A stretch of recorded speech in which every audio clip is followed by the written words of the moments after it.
Welcome to The Story. I'm David Molko in for Pat Doris. We have a lot to get to this evening, including tax season and windfall in the same sentence. Yeah, in the form of a record-setting kicker refund in Oregon. Lots of zeros. But before we get to your bank account, something perhaps a little more serious. A proposal to ban open-air drug use in the Rose City, one that's now been revived by City Council. So will it go anywhere this time around? That is our big story. All right, let's take you back to early summer now. That is when Mayor Ted Wheeler proposed an idea. No more open drug use. For example, no more smoking fentanyl on the street. Though just days after introducing said idea, he backtracked. Wheeler admitted the ordinance, if passed, would likely be challenged in court because of an old state law. And we'll get to that in a moment. But his second reason for ditching that idea was a new state law signed by Governor Kotek that had to do with fentanyl possession, which leads us to a question that viewer Veronica emailed us earlier this month. Veronica asked, what is the update on a bill that Governor Kotek was supposed to sign that would make it illegal to do drugs out in the open? I thought that was the reason why Ted Wheeler backpedaled on why he wasn't going to make it illegal in the city, because Kotek was going to put in some state law instead. Great question. Well, Veronica, here is the answer. The governor signed House Bill 2645, but, and it is a big but, it doesn't say anything about open-air drug use. The law makes possession of fentanyl a misdemeanor, but only certain amounts of fentanyl. Anyone found with 1 gram or more, that's essentially 5 individual doses of fentanyl, can be charged with a Class A misdemeanor. The penalties for that, up to 364 days in jail, a fine of just over $6,000, or both. But again, the new law says nothing about using drugs in public places. And it turns out City Commissioner Rene Gonzalez and the mayor plan to reintroduce an open-air drug use ban to City Council sometime next week. Our Pat Doris caught up with the commissioner earlier this week.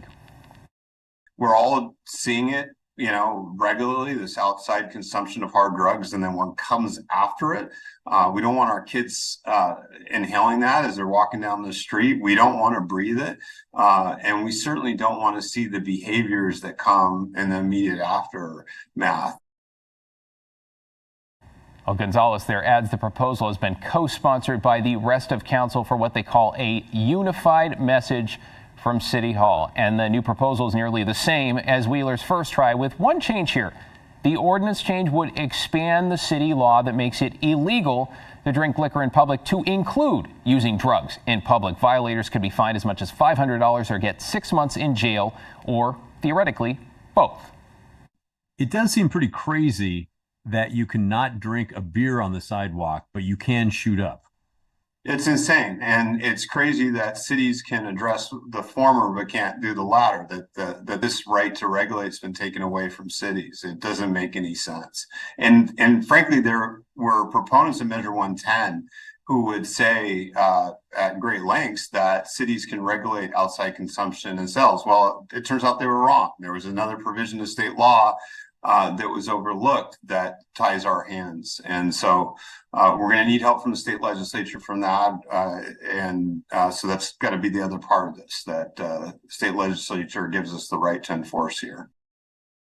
And that brings us to the difference between Wheeler's first proposal and this one. The new plan has what's called a trigger amendment. If that sounds familiar, we've talked about that sort of thing around abortion laws in other states. A trigger amendment would mean the law would be immediately enforceable after state lawmakers or courts take action. Because here is the thing. Even if council makes the change, as Gonzalez mentioned there, they can't enforce it because of a state law. So what is that law? Our friends at the Oregonian, fortunately, took a deep dive. We think their article is worth your time. All right, here is the headline that Shane Dixon Kavanaugh wrote up earlier this month. Portland can ban drinking in public, but not smoking meth or fentanyl. Oregon law is to blame. And we have to go back to 1971, more than a half century ago, to when state lawmakers created the Uniform Alcoholism and Intoxication Treatment Act. You kind of wonder how they come up with these names sometimes, right? Whatever it is called, its goal was to stop dealing with public drunkenness as a criminal offense and instead treat it as a health problem. Sound familiar? The law forbids local governments from creating ordinances that penalize public drunkenness except in specified locations. So cities banned drinking on sidewalks, on streets, on public rights-of-way. In 1977, that law was amended, though, to include drugs, meaning it's not a crime to be under the influence of drugs except while driving. Here's the thing, though. Those changes did not allow for any exemptions for local governments like they did with drinking. That is because back in '77, it really didn't matter. Drug possession was illegal, so why would a city need to ban drug use on public property? I mean, it would be a moot point, as the Oregonian put it. But you can kind of see where this is going, right? Along comes 2020, Measure 110 decriminalizes controlled substances. Cities and local governments are still unable to ban open-air drug use, and that is why Gonzalez and Wheeler added that trigger amendment this time around. Think of the new council proposal as sort of laying the groundwork there. If it passes, council will be waiting until the legislature gives that power to local governments. And if that happens, it kicks in right away. When we pass this, and I think there's a good chance it's going to pass 5-0 at City Council. Again, we'll see, but I'm feeling pretty good about it.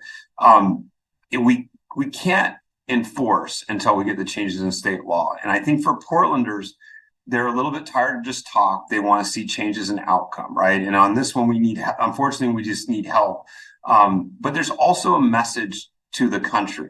Don't come to Portland to camp out and do hard drugs. So I think it is very, very important to Portlanders that they see results and outcomes. They've lost their patients, rightfully so. But externally, we need to change the narrative about Portland. We cannot continue to have these numbers of migratory homeless coming here to do hard drugs, to camp out on our streets. So I emphasize to Portlanders we're going to do everything in our power to improve things between now and the end of the commission form of government. And we know you need results. But to the rest of the country, the message is don't come to Portland to do hard drugs. And the message is very, very important, in my opinion. I mean, that's what we hear from you at the story. Solutions, action, results, right? Your emails and comments all the time. There's more here. To go along with the open-air drug use proposal, Wheeler's office actually wrote a separate resolution directing the city's Office of Government Relations to work on getting people together to lobby lawmakers in Salem to allow cities to ban open-air drug use during the short session of the legislature next year. It's no secret, of course, that Measure 110 was the hinge that changed all of this in the legal landscape. Pat asked Gonzalez a question that we hear from you on a nearly weekly basis. Why doesn't the Portland City Council or an individual commissioner, why don't any of you guys just start an initiative petition to overturn 110? I kind of get the sense there will be some efforts there. I think the decriminalization of Measure 110 I think there's a lot of appetite for revisiting that. I think the dollars for addiction services that come through Measure 110 actually has broader support than the decriminalization. So I'm at a point where we've got to address the decriminalization. I think that was a terrible mistake. The stick and carrots that were sort of forgotten, that balance. It's all carrots, no sticks. But the dollars available for addiction services that Measure 110 promised, it hasn't been delivered as promised, but there's still optimism that can do some good. So I feel like we're going to see something in the next year on this, and cleaning up some of its provisions, whether the state legislature proactively does that or someone does something in a ballot measure. I just think this is the way those winds are blowing. All right, there you have it. So what are your thoughts on either the open-air drug use ordinance, Gonzalez comments around Measure 110, or really anything else? Email the story at kgw.com or call and leave us a voicemail. I know the team here listens to every single one. That number for you, 503-226-5090. Well, let us talk now about the rebate debate that comes up time and time again in Oregon. It's otherwise known as the kicker refund. If you missed that news yesterday, Oregon's economic forecast came out showing the state actually did better than expected, which means the kicker fund has grown to the biggest ever, like the biggest ever by a lot, $5.6 billion. To put that in perspective, the previous kicker record in 2022 was just $1.9 billion. And all this means, if you're an Oregon taxpayer, in theory, you are getting the biggest refund ever. Now, how much you'll get, of course, depends on how much you pay in taxes this year. So here's a look from the Office of Economic Analysis. This is just an estimate, keep in mind. The median earners, those of you earning between $35,000 and $40,000 a year, you'll likely get about $1,000 back when you file next April. But check out the extreme ends. Let's go to the top there, the lowest bracket. People making less than 11 grand a year, you're set to only get about $60 back. On the other end, the bottom, the highest earners, the top 1%, people who make more than $466,000 are set to see a rebate of more than $44,000. This disparity is because the refund is calculated based on your tax liability. Again, these numbers are just a ballpark. So some of you might say, yay, I'm planning on what I'm going to do with this extra money. Not so fast. Keep in mind, you're not going to get a check in the mail. The money comes as a tax credit when you file your state taxes next year. Of course, every time there is a kicker, and this is a big one, we hear that same debate. Why is the state giving money back when there are so many things that need to be paid for? We got this question into our inbox just this afternoon, in fact. So John wrote, an estimated $5.6 billion in taxes to be rebated to taxpayers, while at the same time we are unable to devise a successful plan to get trash-filled homeless camps off our streets. In another story just last night, KGW reports that ODOT has run out of money to conduct graffiti removal on state roadways. This is just crazy. Well, John, thank you for emailing. Thanks for watching on Wednesday. We did report that ODOT has run out of special funding dedicated to graffiti removal on state highways. Their priority, they say, is safety and maintenance. And yes, we know there are plenty of other services that could use $5.6 billion. Housing, schools, healthcare, wildfire management, you name it. I'm sure there's someone eager for some cash. And state lawmakers are even weighing in here. Representative Travis Nelson, a Democrat, tweeting yesterday, we need kicker reform. Yes, the wealthiest should get a rebate, but $44,000 is ridiculous. We could be lowering the cost of prescriptions or paying teachers a living wage or lowering the cost of college. There is so much more we need to do. Rep. Nelson later tweeted that average income taxpayers should get to keep their kickers, but he wants to see the money that would go to high earners be reinvested into government programs. Yeah, that might be a bit of a tough sell, though Oregon's kicker law has been enshrined for more than 40 years, and changing it would require a new law. You know, it's possible some Democratic lawmakers did give it a go this past session. One bill would have given everyone an equal $1,000 payment. The rest there would have gone to wildfire mitigation. That's the one on the top of your screen. Two other bills would have replaced the kicker altogether. Another would have divided it equally instead of proportionally the way it is now. None of those bills made it past the finish line. You see it there, dead, dead, and dead. Not surprising, a lot of folks say, because Oregon's kicker is often described as the political third rail. Mess with it, and you're likely gone. So let's take a look at how we got here. Oregon's kicker law was passed back in 1980. It was a response to anti-tax sentiment across the country at the time. It meant that if the state collects 2% more in taxes than it expects, we, the taxpayers, get the extra money back. Essentially, it's a signal that if the state's economy is good, we get to benefit. I mean, if it's not good, if the state doesn't collect as much in taxes as it needs, no kicker. Well, in 2011, the kicker went from a check you get in the mail to a credit on your taxes. And for those of you who always ask, why can't the money go to programs that need it? Well, in 2013, there was a slight adjustment to the law. Toward that end, a law passed directing the kicker rebate that would have gone to corporations to public schools instead. Other efforts, though, throughout the years have tried to direct the money to PERS, that is the state's retirement fund, or to bolster the state's rainy day fund. None of those have really gone anywhere. The prevailing winds and sentiment seems to be, as Tammy Taylor, the Fab Nana, tweeted, I want my money back. All right, what do you think? We know you have thoughts about the kicker. Send them to the story at kgw.com or leave us a voicemail, 503-226-5090. When we come back, do you remember learning to read? Oregon wants schools to shift back to teaching kids phonics. That is the sounds the letters and syllables make, and they're offering a BIG incentive. The big details when the story returns.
Schools across the state of Oregon are gradually changing the way students learn to read. Earlier this summer, state lawmakers passed a bill giving more than $100 million to school districts who use phonics-based reading. Thomas Schultz with the story.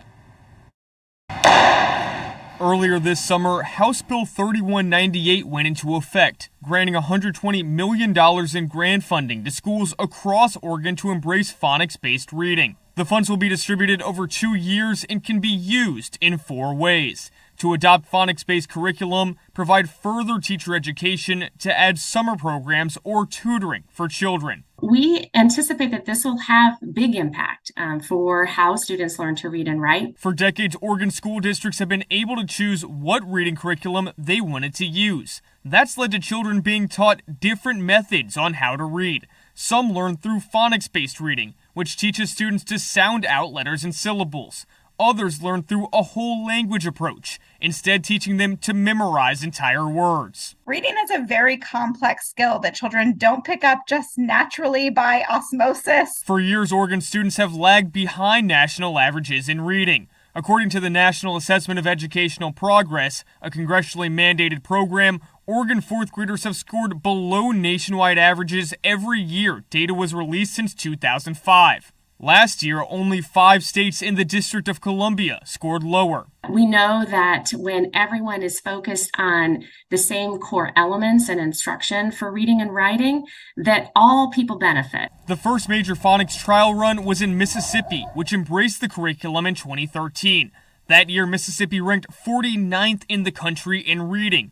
Over the past decade, the state has risen to above average in reading scores. Meanwhile, the Oregon Department of Education expects $120 million in grant funding to incentivize most of the state's 197 school districts to embrace phonics, alongside curriculum already in use. Over the past few years, more districts have begun to use phonics. The North Clackamas School District started using it last year. Beaverton instituted the curriculum 2 years ago. But the funding could still be helpful for them too. For us, one of the big pieces of the bill is professional development for teachers around phonics and phonemic awareness. But teacher education is intensive. When they undergo phonics training, educators use a learning platform called Letters. Training is a 2-year commitment and takes 160 hours to complete. We know that the arc of change and the arc of implementation around a really significant literacy plan does take time. Oregon's early literacy framework says phonics will be beneficial because accurately being able to decode words leads to easier memorization. They say phonics leads to efficient recognition of words, which will eventually lead to better readers. To access this funding, the schools need to have research-aligned literacy practices. Representative Jason Croft expects continued funding from Salem to push phonics will lead to higher high school graduation rates. He says $10 million is also allocated to organizations to help children in K-5 learn to read. Another $10 million also goes to literacy programs for children from 0 to 5 years old. This is the beginning of a long-term commitment to making sure that we are teaching our young learners appropriately. A long-term commitment that Croft says needs to be re-upped in 2025. Thomas Schultz, KGW News. We should note that legislation does not force school districts to use phonics, but it's grant funding, so of course there is a strong incentive. When we come back here, returning to the question of downtown Portland, whether it's finally headed toward recovery. We dug into the data. Now it's time for your thoughts right after this.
Well, let's take a few minutes now to check out some of your thoughts on Wednesday's big story. You might remember it was all about downtown Portland and its recovery, or depending on your perspective, lack thereof. One study from the University of Toronto that's based on foot traffic by measuring cell phone use ranks Portland as 61st out of 62 cities. It says Portland had just 37% of the downtown visitor traffic this year when compared to the same period back in 2019, 30% of that. Okay, though as we explained, it turns out the study's definition of downtown Portland was really quite narrow. It only included the areas between the Hawthorne and Burnside bridges, and then only went as far west as Southwest Broadway. Pretty limited. Well, the Portland Metro Chamber, that's the new name for the Portland Business Alliance, they did their own downtown recovery study. They looked at a much broader area from Old Town down to Portland State and then out to about I-405. They say according to their data, which also counted cell phones, downtown Portland has brought back nearly 70% of visitors compared to 2019. That is instead of that 37% in the Toronto study. So how did you feel about that? You know what? We usually do get some pro-Portland comments championing what's working or improving. Last night, we didn't. I'm uncomfortable about going downtown. The homeless are ruining downtown. It looks horrible. The drugs are running rampant down there. And there's not enough police. And there's shootings and stabbings, and it's just not the Portland I knew. And I moved up here from Southern California because I really love Portland. And I live 15 minutes from downtown, and I won't go there. I haven't been there. Well, I've been there a few times, and I couldn't get out of there fast enough. It's just disgraceful. Well, thank you for that, Jade. John wrote into us as well. You guys are killing me. Old Town is 100% unsafe. I'm a dispatcher for a local moving company, and no one, not one, zero company of substance is moving there. I refuse to send less than 3 people there for any service. Downtown PDX is unsafe for workers, vendors, visitors, and certainly citizens. Please just call it what it is. I was born and raised in Portland, and it breaks my heart, but I wouldn't go down there. So I don't think until they address a lot of the crime, serious crime, they should be trying to attract more people and businesses to downtown Portland. Well, Tony, thanks for leaving a message. Here is a chance to get your thoughts heard. Do you agree with all the negativity when it comes to downtown? Why or why not? And what, in your view, needs to change first? Email the story at kgw.com or call and leave a voicemail. The number again for you, 503-226-5090. That does it for the story this Thursday. For the entire team here, I'm David Molko. Thanks for watching. Blair Best is going to be with you on Friday. The good stuff is next.